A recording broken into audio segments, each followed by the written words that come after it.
Hi YouTube, welcome to my channel. This is first chapter impressions of romantic novels, specifically historical romance. So today I'll be reading Never Dare A Wicked Earl. That's my cat, little Grayson. She always cries when I shut the door. And I'm just going to read the first chapter and kind of get my judge a book by its cover, never judge first chapter of a book. So that's what we'll be doing for this video today, and I'm going to read, it's about 4 pages in the chapter. Again, is called Never Dare A Wicked Earl, and this author, I've never read her before. Her name is Renee Ann Miller, and I'm just going to read the first chapter. These are all new 2018 novels, so here we go. Chapter 1. London, November 1875. A bottle of Highland whiskey was supposed to make a man forget his regrets. Hayden Milton, the Earl of Westfield, blew out a heavy breath. As usual, he managed little more than to undermine his equilibrium. Carefully, he set one foot before the other as he lumbered through the fog and darkness shrouding Brook Street. He peered at the heavens above. Can you forgive me, Laura? Too late to ask his wife for forgiveness. 5 years too late.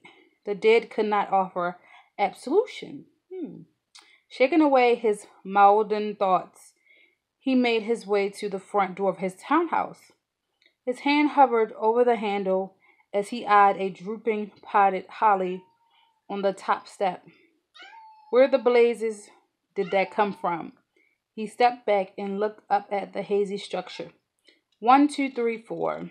This was not his residence, unless someone had removed the 5th floor during his absence. Was that possible? The inane question brought about the realization he must be more inebriated than he thought. He stared at the nearby identical townhouse next door.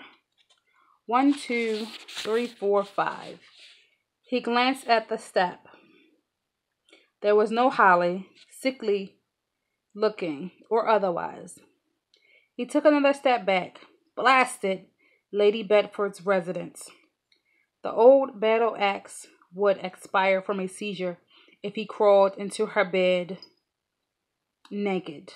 A vision of himself snuggling between the sheets with the wart-faced matron flashed before his eyes. He shuddered.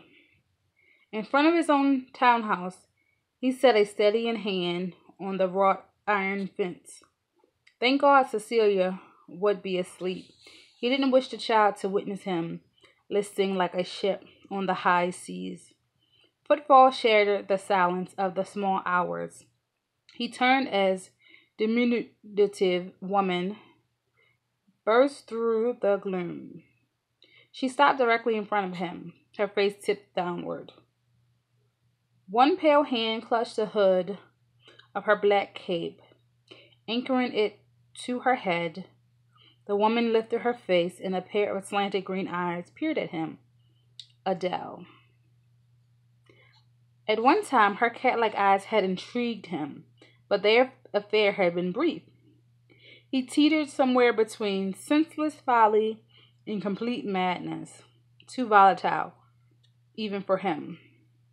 She raised her arm, and moonlight glinted off the dueling pistol clasped in her hand.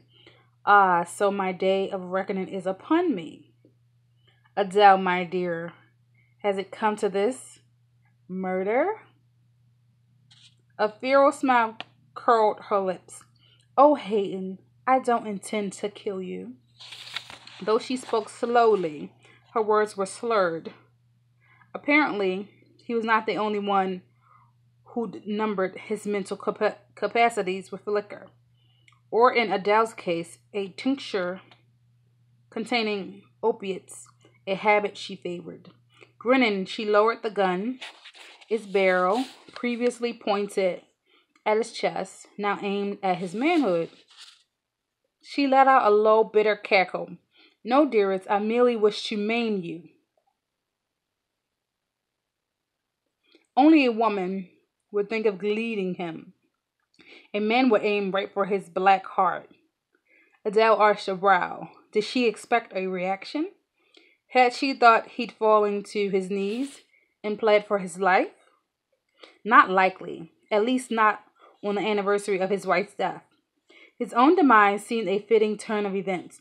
You bastard, say something, she hissed. Go ahead, do it. The words echoed in his mind, teasing the tip of his tongue. Was he as mad as Adele, or had the liquor pickled his brain? He glanced at Cecilia's bilge chamber window. For the child's sake, he needed to keep his wits about him. He stood over